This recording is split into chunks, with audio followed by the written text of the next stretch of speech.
Bonjour à toutes et à tous, je suis ravi de vous accueillir à ce webinaire sur le taux d'incapacité permanente. La question de l'attribution d'un taux d'incapacité permanente à un salarié n'est pas neutre pour l'employeur, car, vous le savez peut-être, cela est générateur de fortes, voire de très fortes cotisations accidents de travail. Cependant, le sujet est très opaque pour l'employeur, car il mêle tout à la fois des notions juridiques, des notions médicales et aussi des notions financières à travers le calcul du taux de cotisation accident de travail. Alors, pour clarifier le sujet et en mesurer les enjeux, nous avons décidé de réunir un avocat à la Cour, maître Julien Tsouderos. Bonjour. Bonjour. Et un médecin conseil employeur, le docteur Jérôme Pitra. Bonjour, docteur. Bonjour. Alors, l'un et l'autre, on a beaucoup de chance, ils ont une très grande expertise du sujet qu'ils pratiquent depuis des années. Ils vont clarifier avec nous le sujet en répondant à 3 questions centrales. La première question importante, c'est qu'est-ce qu'un taux d'incapacité permanente? La seconde question, c'est quelles sont les conséquences de l'attribution d'un taux d'incapacité permanente pour l'employeur? Et enfin, la dernière question, qui nous occupera un moment, comment l'employeur peut-il s'assurer que le taux d'incapacité permanente a été correctement fixé et qu'il paye, en conséquence, la juste cotisation accident de travail? Voilà le programme. Alors, je vous rappelle qu'au cours du webinaire, vous avez la possibilité de poser des questions et nous prendrons le temps, en fin de webinaire, pour répondre à quelques-unes d'entre elles.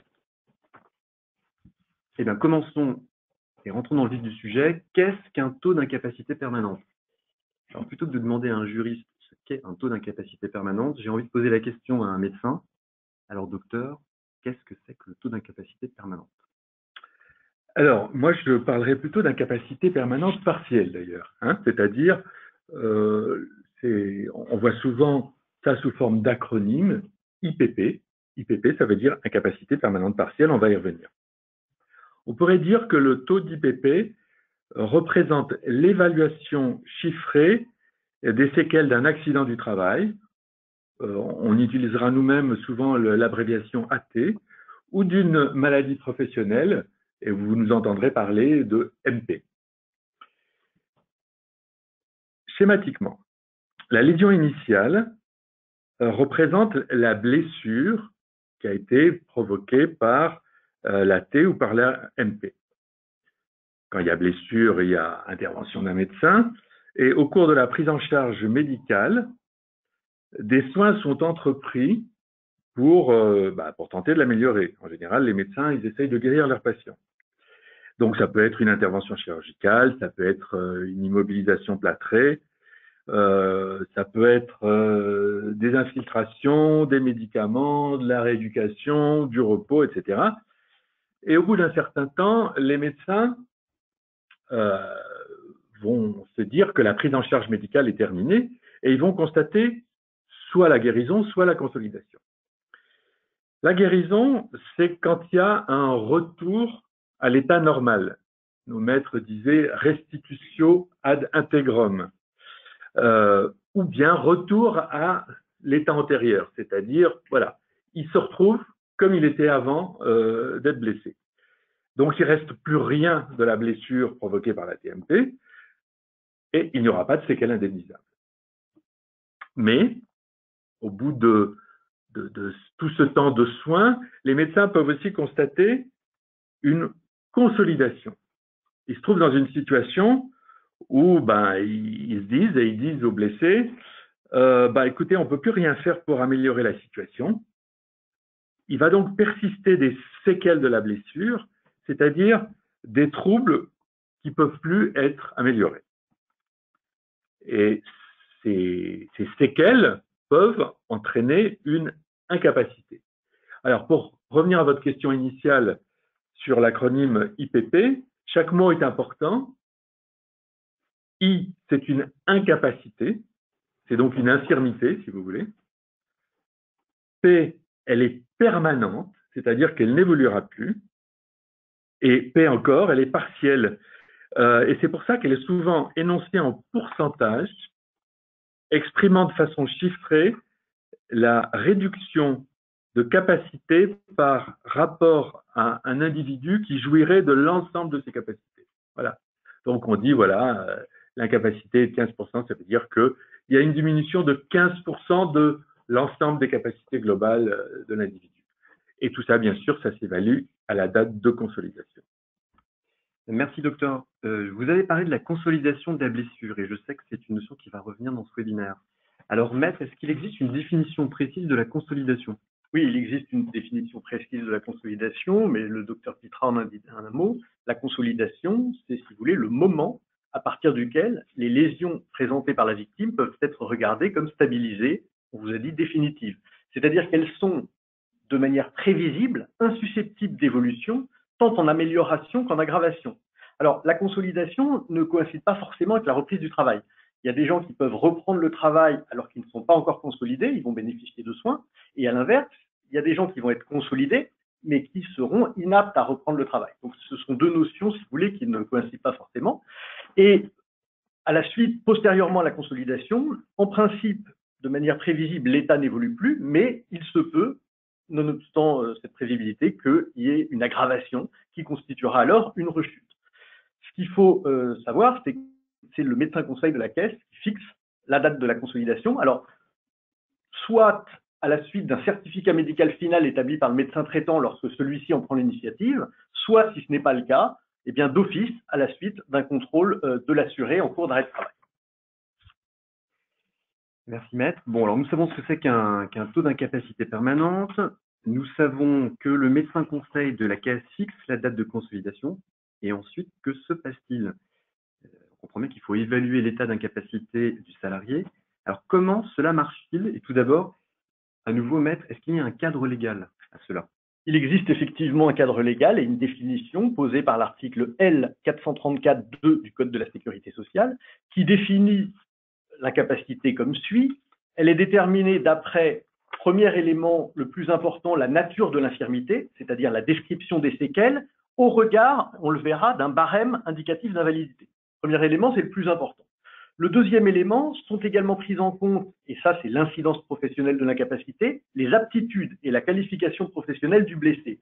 Et puis il y a une troisième série d'éléments qui figurent dans le texte, mais qui sont d'une incidence inférieure, je dirais, c'est l'état général de la victime, son âge et ses facultés physiques et mentales. Très bien.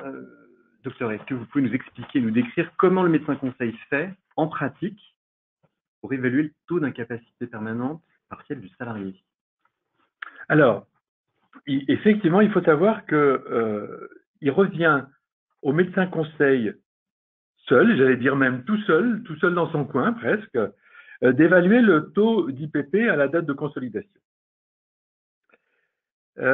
Pour tenter d'uniformiser l'appréciation des séquelles, par exemple d'une caisse à l'autre, pour éviter les trop grandes différences d'une caisse à l'autre ou d'une région à l'autre, et pour tenter de limiter la part subjective que peut avoir le médecin conseil dans l'évaluation du taux, les médecins conseils sont invités, après un examen du blessé consolidé, ils l'examinent, ils le convoquent, ils l'examinent, donc ils sont invités à décrire les séquelles constatées dans un rapport médical d'évaluation. Nous, souvent, on appelle ça le RES, rapport d'évaluation des séquelles. On peut appeler ça aussi le RIPP, le rapport d'incapacité permanente partielle. C'est un document qui est très, très important, où le médecin conseil décrit le parcours médical, depuis la blessure initiale, les soins importants, les éléments radiographiques, etc. Il décrit les séquelles après son examen et il les décrit spécifiquement en relation avec ce qui est indiqué dans le fameux barème d'accident du travail, le barème AT, c'est-à-dire, on a plusieurs types de barèmes, mais celui qu'on utilise régulièrement, c'est le barème indicatif des accidents du travail et des maladies professionnelles. Et le médecin conseil peut ainsi, en référence à ce barème, proposer un taux d'IPP qui lui semble adapté à la situation séquellaire précise du blessé. Ça vient en conclusion de son rapport d'évaluation, si vous voulez.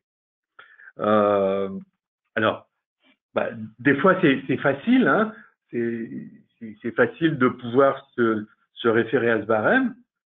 Par exemple, ben, la perte complète de la vision d'un œil dans le barème, c'est indiqué, perte de la vision d'un œil, 30%. Voilà. Donc là, il n'y a pas beaucoup de discussion et il n'y a pas beaucoup de difficultés. Voilà, et sur les slides qu'on vous projette, vous voyez un extrait du barème. Voilà. Alors, autre cas où c'est vraiment pas difficile, quoique ça puisse de temps en temps générer des difficultés, mais là, ça ne devrait pas être difficile.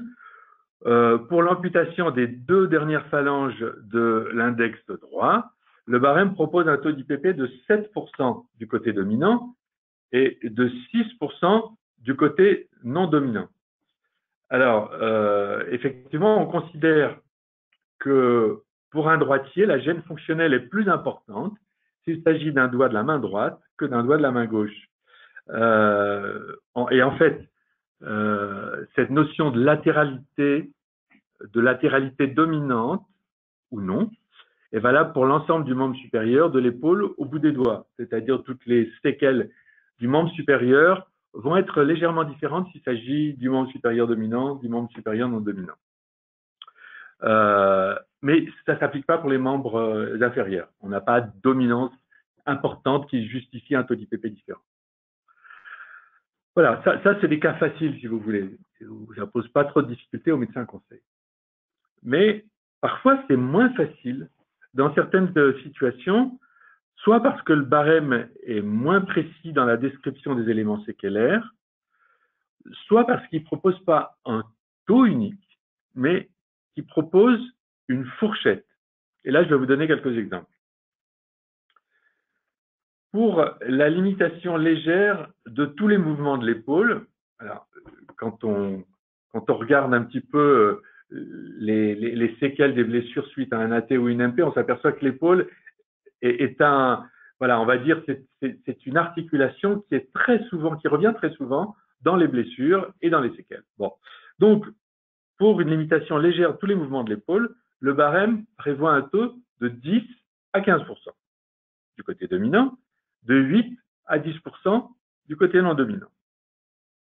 Alors, même si dans le barème, il y a des schémas qui illustrent un petit peu ces limitations et les taux qui peuvent être déterminés, parfois le médecin conseil va avoir un petit peu du mal à définir s'il s'agit bien, dans le cas précis du blessé qu'il a en face de lui, d'une limitation légère et non pas d'une limitation moyenne, hein, parce que vous voyez que le barème parle de limitation légère, de limitation moyenne, il ne donne pas des amplitudes, il ne donne pas des chiffres. Hein. Donc, parce que pour une limitation moyenne, bah, elle prend au-dessus de la limitation légère, hein, et le barème, il prévoit, comme vous le voyez, effectivement des taux qui sont sensiblement supérieurs. Donc, il va avoir du mal à se fixer parfois. Et puis, s'il dit, oui, c'est bien des limitations légères, on est bien du côté dominant et du côté non dominant, dans ce cas, selon quels critères il va pouvoir fixer un taux de 10% ou un taux de 15% dans cette fourchette, quoi. Autre exemple, au niveau du rachis lombaire. Là aussi, les blessures au niveau du rachis lombaire sont assez fréquentes en matière d'ATMP. Au niveau du rachis lombaire, le barème nous indique que la persistance de douleur et de gêne fonctionnelle justifie un taux de 5 à 15% si les séquelles sont discrètes et de 15 à 25% si elles sont importantes. Discrètes, importantes. Voilà des mots qu'il va falloir que le médecin conseil, voilà, c'est subjectif, mais il devrait pouvoir facilement, et ben non, c'est un peu plus difficile parce que c'est lui et lui seul qui va devoir estimer si ces séquelles doivent être qualifiées de discrètes ou d'importantes et de fixer un taux dans le haut ou dans le bas de la fourchette qui lui est proposée. Alors finalement, selon des critères qu'il va lui-même déterminer, quoi. Voilà, c'est lui-même qui va estimer que c'est des séquelles discrètes, et puis c'est lui-même qui va estimer que puisque le barème prévoit 5 à 15%, c'est lui-même qui va dire ça vaut plutôt 5, ça vaut plutôt 15, ou je me mets au milieu, ça vaut plutôt 10, voilà. Vous ne nous avez pas parlé de l'état antérieur. Alors, voilà, vous avez raison. Ça, c'est un autre élément dont le médecin conseil tient compte dans l'évolution du taux type PP, c'est ce qu'on appelle l'état antérieur. Je vous explique.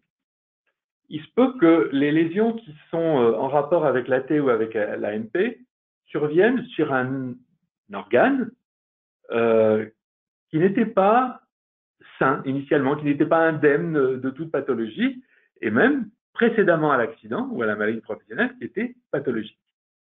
Dans ce cas, les séquelles vont peut-être se télescoper avec les déficiences qui sont en lien avec cette pathologie qui préexistait. Par exemple, une hernie discale traumatique, à la suite du soulèvement d'un objet lourd. Hernie discale traumatique peut très bien survenir chez un salarié habitué à des lumbagos dans le cadre d'une arthrose lombaire. Le médecin conseil devra déterminer alors si les séquelles lombaires qu'il a constatées et la difficulté à se pencher en avant, par exemple, ou les douleurs qu'il voit en examinant son blessé, sont la conséquence de l'accident, ou sont la conséquence de l'état antérieur, ou sont la conséquence des deux, mais alors à ce moment-là, il devra en évaluer la proportion respective. Hein, des fois, c'est un peu compliqué. Et on parlait du sapiteur. Qu'est-ce que c'est que le sapiteur? Alors, c'est vrai. Le sapiteur, le médecin conseil parfois, pour évaluer les séquelles, il peut faire appel à un autre médecin si les séquelles concernent des pathologies qui ne relèvent pas de son domaine de compétence habituel. Il fait appel donc à un sapiteur, un médecin sachant, qui en sait un peu plus que lui sur dans un certain domaine technique, et donc il est qualifié de sapiteur à cause de l'origine latine du mot. Hein. On le voit très souvent dans des pathologies ou dans des blessures qui ont entraîné des séquelles ORL ou des séquelles ophtalmologiques, notamment parce que la détermination des séquelles, l'examen du blessé nécessite le recours à un recours technique, à des examens qui sont bien spécifiques. Hein. L'ophtalmologue, il va bien examiner son patient avec des techniques particulières, de même que l'ORL, il va lui faire passer un audiogramme, par exemple, ou des examens vestibulaires. Enfin, voilà, c'est dans ce cas-là. Ça, c'est quand le médecin conseil estime qu'il a besoin de se faire aider. Il y a des cas où c'est le barème ou le code de la sécurité sociale qui rend obligatoire le recours à un sapiteur. Dans quel cas, par exemple? Par exemple, le barème prévoit qu'il y a un recours obligatoire à un psychiatre dans le cadre de l'évaluation des séquelles neuropsychiatriques des traumatismes crâniens. Ou bien le Code de la sécurité sociale impose l'intervention d'un pneumologue dans le cadre de certaines pneumoconioses professionnelles. Les pneumoconioses, je vous le rappelle, c'est les pathologies bronchopulmonaires qui sont consécutives à l'inhalation de certaines poussières. Donc voilà, c'est les rares cas où le médecin conseil n'est pas tout seul. Ok, merci beaucoup, docteur. Donc, si je comprends bien, une fois que le médecin conseil a proposé le taux d'incapacité permanente à la caisse va donc adopter ce taux. Alors, c'est le cas, effectivement, dans le plus grand nombre des dossiers. La caisse ne modifie pas, ni à la hausse, ni surtout à la baisse, le taux qui a été déterminé par son médecin conseil au vu du barème. Mais à ce taux purement médical peut s'ajouter, c'est la jurisprudence qui l'a prévu, ce qu'on appelle un coefficient socio-professionnel. La jurisprudence a admis pour la caisse la possibilité d'adjoindre à ce taux médical ce coefficient en cas de perte de gains professionnels. Alors l'hypothèse la plus fréquente, c'est qu'à la consolidation, eh bien, il y a un licenciement pour inaptitude du salarié, donc il perd son emploi et les revenus qu'il a avec. Des hypothèses un peu moins fréquentes, mais qui arrivent où on observe une perte de gains professionnels, c'est qu'à la date de consolidation, le salarié est conservé dans l'entreprise, mais reclassé à un autre poste et perd le bénéfice, par exemple, de certaines primes, ou encore, si à la date de consolidation, le salarié ne peut exercer son emploi qu'à temps partiel. Là encore, il aura une perte de gain et la caisse pourra adjoindre au taux médical ce coefficient socio-professionnel. Ce CSP, comme on dit, il est décidé non pas par le médecin conseil comme le taux médical, mais par les services administratifs de la caisse. Mais il est vrai souvent sur la suggestion du médecin conseil. Lorsque le médecin conseil examine le blessé, il fixe son taux, comme vous l'a décrit très précisément le docteur Pitra, et dit au service administratif, attention, peut-être CSP à prévoir, invalidité, reclassement, etc. Alors, la difficulté, c'est que la fixation du coefficient socio-professionnel procède d'un certain arbitraire. On l'a vu, pour le taux médical, on a un barème qui est indicatif, mais qui représente une base pour évaluer le taux médical. Mais en revanche, pour le CSP, il n'y a aucun référentiel. Et donc, on a une énorme disparité locale, si vous voulez, en fonction des CPM, en fonction des juridictions. Je vous donne un exemple. À Dijon, le CSP moyen est de 2,5% qui vont s'ajouter au taux médical, alors qu'à Rouen, le CSP moyen est de 18,5%. Donc, si vous prenez par exemple un taux de 15% médical, vous aurez 17,5% devant une caisse et vous aurez 33,5% devant une autre. Pour l'employeur, ça change de tranche, ça change considérablement le coût. Alors pour vous donner quand même au-delà de ces disparités, des éléments de comparaison, devant les juridictions, on considère qu'un licenciement pour inaptitude justifie généralement un CSP de l'ordre de 5%. Mais ces 5% peuvent être minorés ou majorés en fonction de l'âge de la victime, parce que les juges et les caisses considèrent, peut-être à juste titre, qu'une victime jeune pourra se reclasser plus facilement qu'une victime âgée de 45 ou 50 ans, et donc ce qui minorera ce CSP. Et de la même façon, une victime qui est proche de la retraite subira moins longtemps la perte de gain professionnel. Donc là encore, c'est un facteur de minoration de ce CSP. En tout cas, ça fait partie des arguments que l'avocat peut invoquer lorsque, pour le compte de l'employeur, il conteste le taux d'IPP, qui lui va être le taux global, ajoutant le taux médical au coefficient socio-professionnel. Bon, alors, en vous entendant et l'un et l'autre, on s'aperçoit que pour la fixation du taux médical, il y a un barème, mais que c'est pas si simple. Il y a des cas simples et puis il y a des cas qui sont beaucoup plus complexes. Et donc, il y a un certain arbitraire de la part du médecin conseil. En tout cas, il est obligé, puisqu'il faut bien qu'il décide. Et puis, de la même façon, si on rajoute le coefficient socio-professionnel, là, on s'aperçoit qu'il n'y a pas du tout de barème. Et donc, nécessairement, vous l'avez dit, maître, beaucoup plus de subjectivité. Alors, on va passer à la deuxième partie. La deuxième partie, justement, qui va annoncer la troisième, c'est quelles sont les conséquences de l'attribution d'un taux d'IPP pour l'employeur. Alors, je ne vais pas rentrer dans le détail très technique du taux de cotisation. Mon objectif, c'est juste de vous faire percevoir à quel point c'est important, lorsque vous recevez une rente d'incapacité, de la transmettre à des professionnels qui vont vérifier que le taux d'IPP est correctement évalué, parce qu'en termes de cotisation accident de travail, c'est très impactant. Alors, comment ça marche?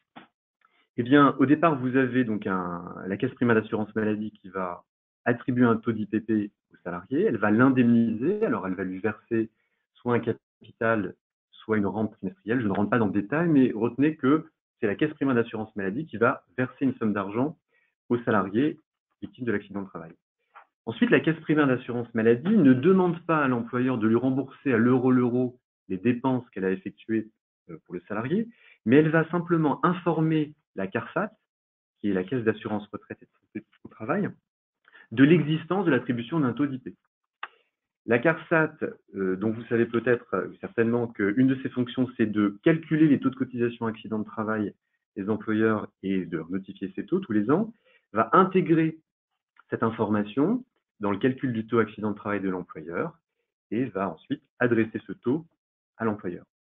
Donc vous comprenez bien que plus vous allez constater que sur votre compte employeur, c'est-à-dire le document qui répertorie l'ensemble des sinistres dont ont été victimes vos salariés, plus vous allez avoir de notifications de taux d'IP, bien évidemment, plus votre taux de cotisation va être élevé.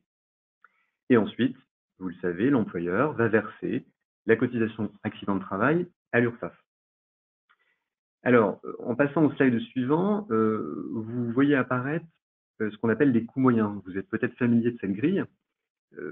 C'est simplement ici, le but est de vous expliquer que donc, il ne s'agit pas pour la CARSAT de vous imputer exactement les dépenses réelles générées par l'accident de travail ou la maladie professionnelle, pour calculer le taux AT, mais simplement un coût forfaitaire. Alors, on va prendre un exemple. Si vous êtes dans le secteur de la métallurgie et que votre salarié s'est vu attribuer un taux d'IPP de 15%, vous voyez à droite en haut de la grille que le montant qui va être imputé sur votre compte employeur va être de 55 541 €. À l'inverse, vous voyez que si le taux d'IPP qui lui est attribué est par exemple de 9%, eh bien vous allez passer dans une tranche inférieure et ce n'est pas la somme de 55 000 € qui va vous être imputée, mais la somme de 2 131 €. Et j'en passe, mais vous regardez les différentes possibilités, ça peut monter très très fort. Par exemple, pour une incapacité de plus de 40%, c'est plus de 500 000 € qui vont vous être imputés. Alors, passons au slide suivant pour bien vous expliquer comment ça marche. Imaginons un accident de travail qui est survenu le 15 janvier 2017.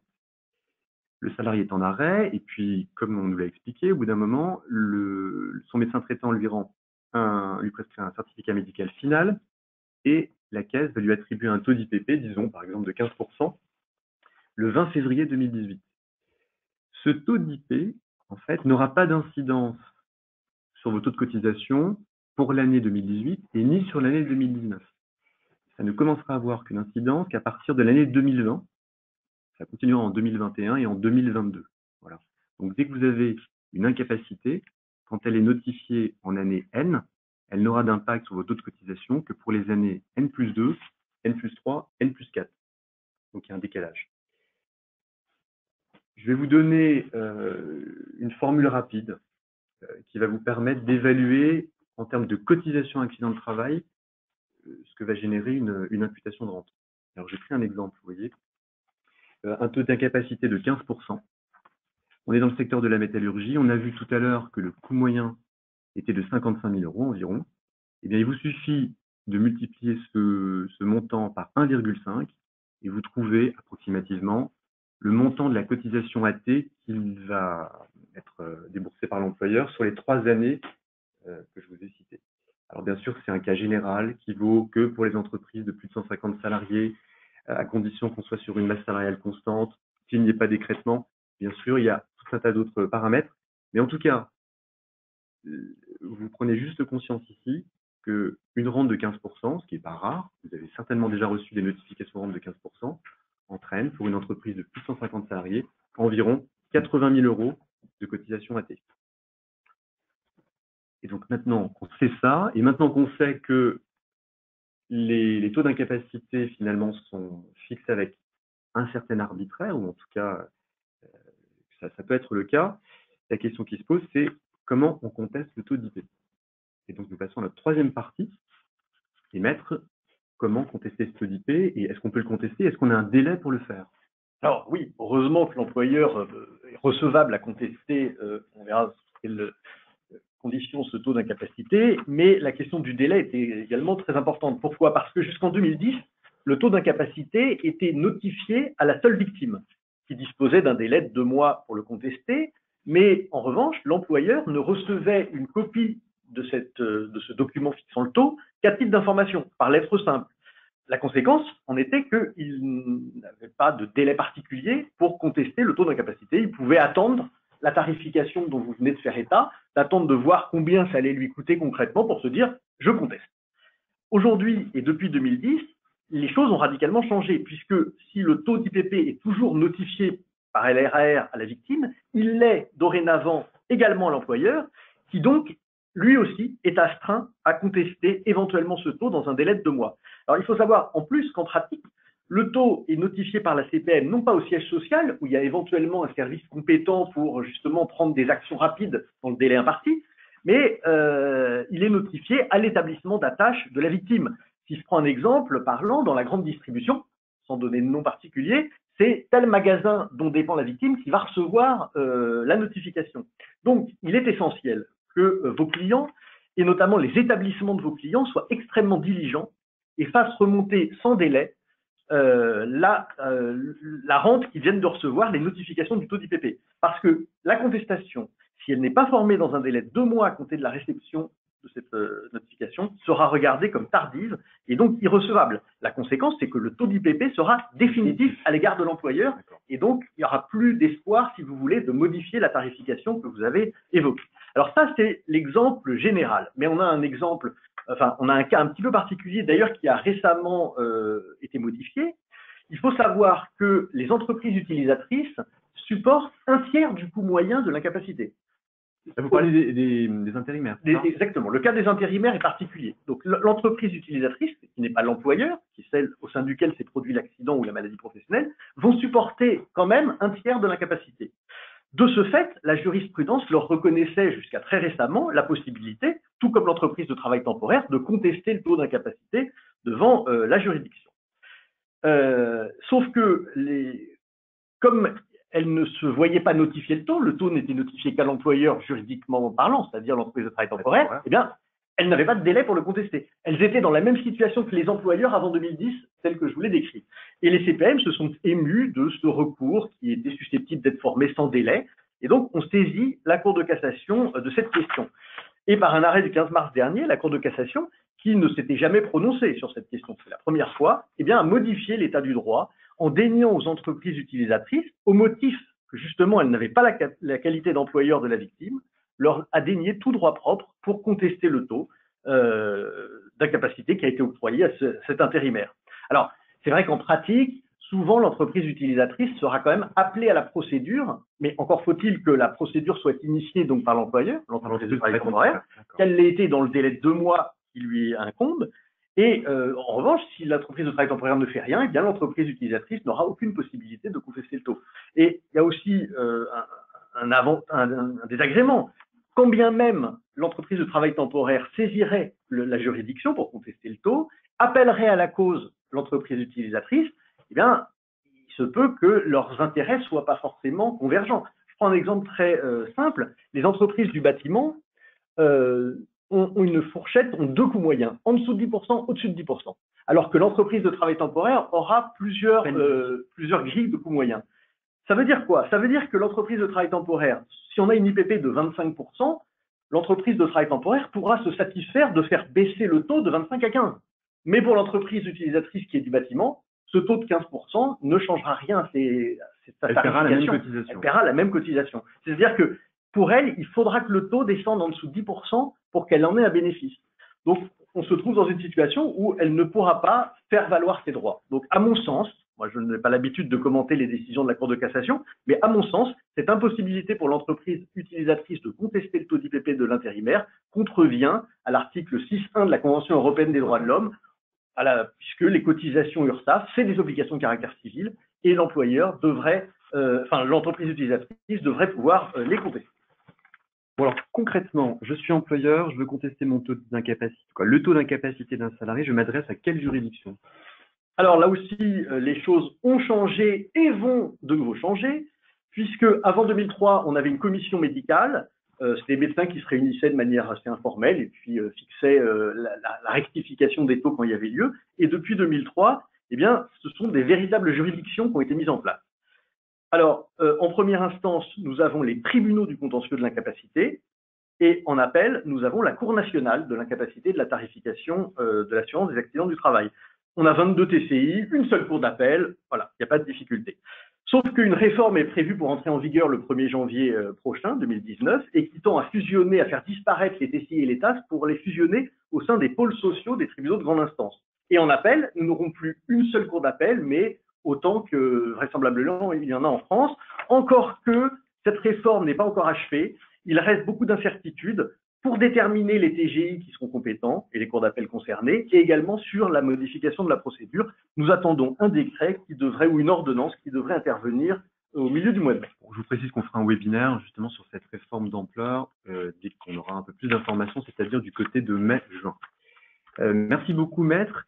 Je sais qu'il y a des principes fondamentaux qui régissent cette procédure. Je pense que c'est très important que les personnes qui nous écoutent les comprennent bien. Il y a le principe de l'indépendance des rapports. Est-ce que vous pouvez nous en dire 2 mots, ainsi que comment on évalue le taux d'IPP? Est-ce que ça se fait sur pièce ou est-ce que ça se fait sur l'assuré? Est-ce que le salarié est informé d'une procédure en cours sur son taux d'IP? Et quid du secret médical? Est-ce que vous pouvez nous faire une petite synthèse de ces 4 principes? Tout à fait. Alors, premier principe, ce qui est assez important pour un employeur, l'indépendance des rapports. Il faut savoir que la prise en charge d'un AT-MP et postérieurement la notification du taux d'incapacité produit des effets dans 2 types de relations. D'abord, dans les relations caisse-salarié, le salarié va toucher des indemnités journalières et surtout donc cette rente d'incapacité. Et ça produit des effets dans les relations caisse-employeur par la détermination donc des coûts moyens dont nous avons parlé tout à l'heure. Le principe de l'indépendance des rapports conduit à ce que, 1, le recours formé par l'assuré, s'il aboutit à une majoration de ce taux d'incapacité, n'aura pas d'effet sur les obligations, donc les cotisations de l'employeur à l'égard des organismes sociaux. Et inversement, le recours formé par l'employeur, s'il aboutit, ce qu'on espère, à une diminution du taux d'incapacité, n'aura pas d'effet sur les droits du salarié, le taux initial lui restant acquis. Donc, pour synthétiser, les recours employeurs n'impactent pas les droits des salariés. Mais est-ce qu'ils sont informés de l'existence de ce recours? Alors, effectivement, du fait de l'indépendance des rapports, lorsqu'un employeur forme un recours devant le tribunal du contentieux de l'incapacité, le salarié n'est pas convoqué de nouveau pour être examiné par le médecin consultant du tribunal pour subir un nouvel examen médical. La contestation du taux d'incapacité par l'employeur va se faire sur pièce. Il y a 2 types de pièces qui vont être produites à la juridiction. Les services administratifs, d'abord, de la Caisse doivent produire tous les certificats médicaux, la déclaration d'accident du travail, les certificats initial, final s'il existe, de prolongation, etc. Et surtout, la masterpiece, le service médical doit produire le rapport d'évaluation des séquelles dont vous a parlé tout à l'heure le docteur Pitra, qui comporte tous les éléments de description des séquelles. Et c'est au vu de ces pièces que sera fixé le taux par le tribunal. Et effectivement, le tribunal informe l'assuré de cette transmission du RES, tout en lui rappelant quand même l'indépendance des rapports, donc en lui précisant que le recours de l'employeur n'est pas susceptible d'impacter ses droits. Et alors, est-ce que justement ce fameux rapport d'évaluation des séquelles, vous avez accès à ce rapport? Alors non, nous n'avons pas accès à ce rapport, les avocats n'ont pas accès à ce rapport. Non, non, bien sûr, parce que on considère qu'il est couvert par le secret médical. C'est-à-dire qu'effectivement, il s'agit de l'état de santé du salarié, et donc là, on se trouve confronté 2 principes fondamentaux. Le droit pour l'employeur à un procès équitable et de pouvoir contester, donc d'avoir accès d'une manière ou d'une autre à des informations, mais le droit du salarié au respect de sa vie privée, qui comprend les informations relatives à sa santé. Donc, du fait de la nécessaire conciliation de ces 2 impératifs, il y a une procédure assez précise qui a été mise en place pour conserver le secret médical. Le rapport d'évaluation des séquelles est communiqué sous pli cacheté en 2 exemplaires, un pour l'expert du tribunal et l'autre pour le médecin conseil de l'employeur. Et effectivement, le médecin conseil de l'employeur n'a pas le droit d'envoyer à son mandant, c'est-à-dire à l'employeur, une copie de ce RES. Il est couvert par le secret. Donc, le médecin conseil de l'employeur va produire une note médicale qui comporte la critique des observations comprises dans le RES, des observations que lui inspirent les séquelles constatées, et donc de la proposition du taux qu'il va faire. Vous confirmez, docteur? C'est parce que vous faites que vous recevez le rapport d'évaluation des séquelles? Complètement. Alors, effectivement, le rôle du médecin conseil de l'employeur dans cette procédure, c'est vraiment un rôle médical, mais pas seulement. C'est un rôle, on va dire, médico-juridico-légal. Hein, et ça se fait en totale collaboration avec l'avocat. C'est-à-dire qu'on ne fait rien nous-mêmes de notre côté. On fait ça vraiment en collaboration avec l'avocat. Sans pouvoir lui transmettre le rapport d'évaluation des séquelles. Sans pouvoir lui transmettre, bien entendu, le rapport d'évaluation des séquelles, puisqu'il est couvert par le secret médical. Alors, effectivement, le médecin va analyser sur le plan médical les documents qu'il aura reçus, notamment les documents, le document le plus important qui est le rapport d'évaluation des séquelles, et il va pouvoir conseiller l'employeur, c'est-à-dire lui dire, bon, là, si je regarde bien les éléments qui sont rapportés dans le rapport d'évaluation des séquelles, je pense que les séquelles telles qu'elles sont décrites ont été bien évaluées par le taux qui a été finalement attribué par la Caisse. Et dans ce cas-là, on s'orientera assez souvent vers un désistement, je suppose. Ça, c'est l'avocat qui verra. Sauf s'il y a d'autres motifs juridiques qui permettent de maintenir le recours.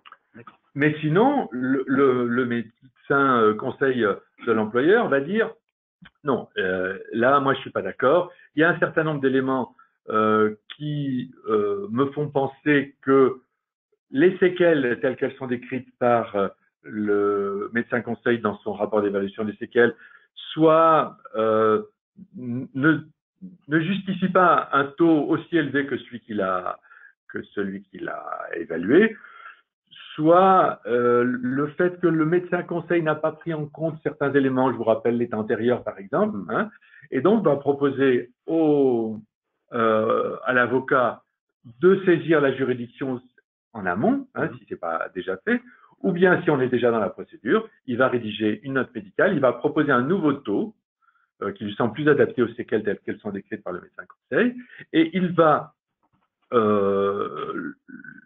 défendre ce nouveau taux, si je puis dire, au cours de l'instance, soit par une discussion au cours du procès lui-même, soit lors d'une rencontre en dehors de la salle d'audience avec le médecin conseil, et il va exposer pourquoi il lui semble que le taux n'est pas justifié.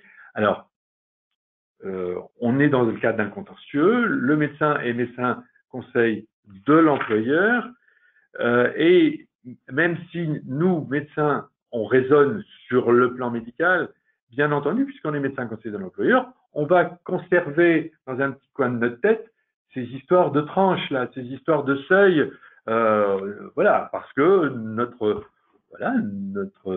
notre mandant, c'est l'employeur. Hein.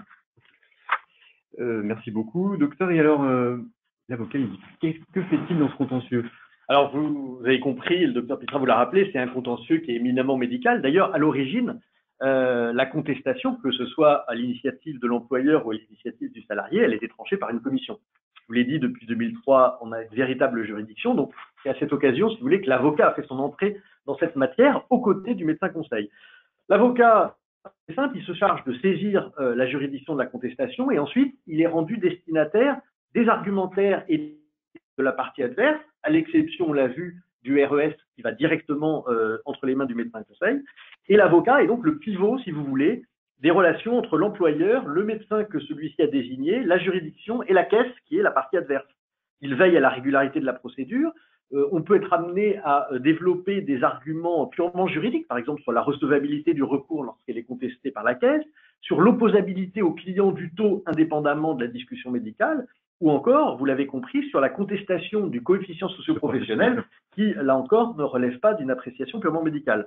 Le docteur Pitra vous l'a dit, c'est un véritable binôme médecin-conseil-avocat qui porte sur ses épaules la contestation pour l'employeur du taux d'incapacité. Merci beaucoup. Mais alors, il nous reste une personne dans l'histoire, c'est le médecin consultant qui a été désigné par la juridiction, qui va éclairer le juge en toute impartialité sur les données médicales du dossier. Alors, effectivement, les tribunaux sont présidés par un juriste, par un magistrat. Les assesseurs ne sont pas médecins non plus, et le tribunal a besoin d'un éclairage médical, c'est-à-dire qu'il ne connaît pas tous les éléments médicaux qui sont en jeu. Donc, le tribunal désigne un médecin consultant, médecin expert, mais devant cette juridiction, on l'appelle médecin consultant, qui lui-même va analyser les éléments médicaux qui ont été transmis en cours d'instance, et qui, après discussion avec le médecin représentant l'employeur, parfois après discussion avec le médecin conseil de la caisse, parce que le médecin conseil de la caisse peut se déplacer lors de l'instance, donc va recueillir les éléments qui lui sont donnés et va lui-même non seulement proposer un taux qui lui semble plus adapté aux séquelles, mais va expliquer au juge pourquoi ce taux lui semble plus adapté aux séquelles telles qu'elles ont été décrites par le médecin conseil. Je vous rappelle qu'on est sur pièce et on ne travaille que sur les éléments rapportés par le médecin conseil dans le rapport d'évaluation des séquelles. Écoutez, merci beaucoup. Nous voilà au terme de ce webinaire. Je vous propose de prendre une question, deux questions qui viennent de nous arriver. Maître Soudéros, vous avez une question? Oui, alors on m'a transmis une question très intéressante qui est la suivante. S'il reste des séquelles du fait d'une erreur médicale à la suite de soins ou d'une intervention chirurgicale qui fait suite à un AT ou une MP, est-ce que l'incapacité permanente qui va prendre en considération cette complication peut être opposée à l'entreprise? Alors, la réponse est malheureusement oui, et c'est une application du droit commun. La Caisse va indemniser l'ensemble des conséquences de l'accident du travail ou de la maladie professionnelle, même des conséquences, si vous voulez, indirectes, telles qu'une erreur médicale. Mais c'est le cas, je vous le disais, en droit commun, vous avez un accident de la circulation, le blessé va à l'hôpital, il est transfusé et contaminé, eh bien c'est le responsable de l'accident de la circulation, ou son assureur, qui paiera non seulement pour le traumatisme lui-même, mais également pour la contamination, à charge pour lui de se retourner. On est à peu près dans la même situation pour les accidents de travail et les maladies professionnelles. Première piste, il serait possible à l'employeur d'aller poursuivre le chirurgien, le médecin, la clinique, etc., responsable de cette complication. Alors, c'est une voie qui serait particulièrement difficile parce que l'employeur, par définition, n'a pas du tout les tenants, les aboutissants, les pièces médicales. Il y a une autre voie, en revanche, qui est plus efficace, c'est que la caisse d'assurance maladie, elle a engagé des prestations du fait de cette complication médicale ou chirurgicale, et l'article L376.1 du Code de la sécurité sociale lui ouvre ce qu'on appelle un recours contre tiers. Donc, elle aura la possibilité de solliciter une expertise, soit en se joignant au recours qui est formé par le blessé directement, soit de son propre chef en saisissant la juridiction compétente. Et à ce moment-là, une fois qu'elle aura obtenu satisfaction, eh bien, elle sera tenue de désimputer du compte employeur les frais correspondant strictement à cette complication. Mais en revanche, devant le tribunal du contentieux de l'incapacité, il n'est pas possible de prendre argument de ce qu'il s'agit d'une conséquence qu'indirecte de l'accident pour minorer le taux. Alors, moi, j'ai envie de vous poser une question, maître. Si vous avez dit effectivement que l'employeur n'avait pas la possibilité, que c'était très compliqué pour lui d'aller contester la responsabilité du chirurgien, etc. Mais est-ce qu'il serait envisageable que l'employeur s'associe à une démarche faite par son salarié, si l'employeur et le salarié sont d'accord, s'associer à une démarche faite par son salarié pour aller contester la responsabilité du chirurgien, par exemple, et ensuite qu'il puisse, puisqu'il y a une indépendance des rapports, de toute façon, ensuite qu'il puisse se servir du rapport d'expertise qui aurait été fait à la demande de son salarié pour demander d'abord au contentieux général d'enlever les séquelles dont il est comptable, si je puis dire, un certain nombre de choses, et ensuite d'aller devant le tribunal du contentieux de l'incapacité. À mon sens, aucune disposition juridique ne s'y oppose, bien que ça soit une situation que je n'ai personnellement jamais encore rencontrée, à part pour ce qui est des employeurs publics, des administrations, parce que il y a un texte précis qui est l'ordonnance de 59 qui prévoit que l'employeur peut agir contre le responsable pour récupérer le maintien du salaire qui a été versé pendant la phase d'incapacité temporaire. Mais rien ne s'opposerait effectivement à ce que l'employeur se joigne à la victime pour attaquer le chirurgien, le médecin, la clinique. Et je continue par deux petites questions et puis nous clôturons ce webinaire. On nous pose la question de savoir si c'est au salarié de faire la demande de coefficient socio-professionnel. Pas du tout. Non. C'est une initiative, je vous l'ai dit, de la caisse, souvent, mais pas forcément, suggérée par le médecin conseil. Mais le salarié lui-même n'a pas de demande particulière à faire. Et d'ailleurs, en ce qui le concerne lui, si on veut prendre son exemple, admettons qu'aucun CSP ne lui ait été attribué par la caisse, il peut très bien lui-même saisir le tribunal du contentieux de l'incapacité pour s'en faire reconnaître. D'accord.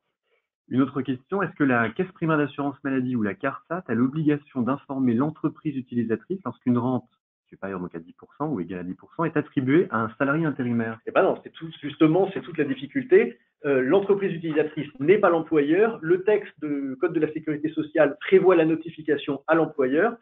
C'est pour ça qu'on ne lui notifie pas. C'est pour ça qu'au départ, il n'avait pas de délai. Et c'est aussi pour ça que la Cour de cassation vient de lui fermer toute possibilité de contestation. L'autre voie, qui aurait été beaucoup plus judicieuse, aurait été justement de modifier le texte sur la notification pour ouvrir à l'entreprise utilisatrice judiciairement la possibilité de contester. Merci beaucoup. Alors, une précision, on me pose la question de savoir si, dans l'exemple que j'ai pris, les 80 000 euros sont répartis sur 3 ans ou est-ce que c'est 80 000 euros par an? Non, c'est bien 80 000 euros répartis sur 3 ans. Voilà. Dans mon exemple, entre 2020, 2021 et 2022, donc 80 000 divisé par 3, je ne sais pas combien ça fait, mais en tout cas, voici la réponse à la question. Eh bien, je vous remercie tous pour votre attention et votre participation. J'espère que les explications du docteur Jérôme Pitra et de maître Julien Soudéros ont permis d'y voir plus clair. et d'être sensibilisé au fait qu'en cas de réception d'une notification de rente, il n'y a pas à tarder et il faut la transmettre à des professionnels du droit et de la médecine, d'expertise, qui vont être en mesure de vous conseiller sur ce qu'il conviendra de faire, et ce, dans le délai de 2 mois suivant la réception de la décision de la caisse. Aiming est présent pour vous accompagner. N'hésitez pas à faire appel à nous. Vous avez 2 numéros de téléphone qui s'affichent sur le dernier slide avec de nom Marion Costanzo et Diane Guigui. N'hésitez pas à nous appeler. Je vous remercie. Excellente journée.